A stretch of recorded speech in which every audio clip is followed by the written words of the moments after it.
Accept அப்படின்றது என்னது? ஏற்றுக்கொள்ளுதல். Agree to take தான் என்னன்னு சொல்லுவாங்க? அக்செப்ட். தமிழ்ல என்னன்னு சொல்லுவாங்க? ஏற்றுக்கொள்ளுதல். தமிழ்ல என்ன சொல்லுவாங்க இதுக்கு? ஏற்றுக்கொள்ளுதல். ஐ அக்செப்ட் மை மிஸ்டேக் அப்படின்னு சொல்லுவாங்க. ஐ அக்செப்ட் மை மிஸ்டேக், அதாவது என்னுடைய பிழையை நான் ஏற்றுக்கொள்கிறேன்.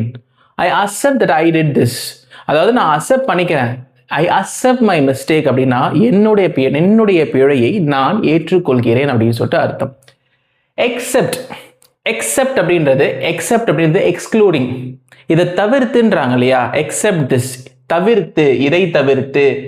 உதாரணத்துக்கு இதை தவிர்த்து, தமிழ்ல இதுக்கு என்னன்னு சொல்லுவாங்க? இதை தவிர்த்து.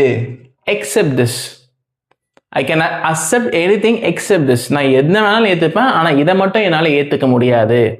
ஐ கேன் அக்செப்ட் எனிதிங், நான் என்ன வேணாலும் ஏற்றுப்பேன். எக்ஸெப்ட் திஸ், இதை தவிர, இதை தவிர, இதை தவிர்த்து, இல்லை இதை தவிர. அதுதான் எக்ஸெப்ட்.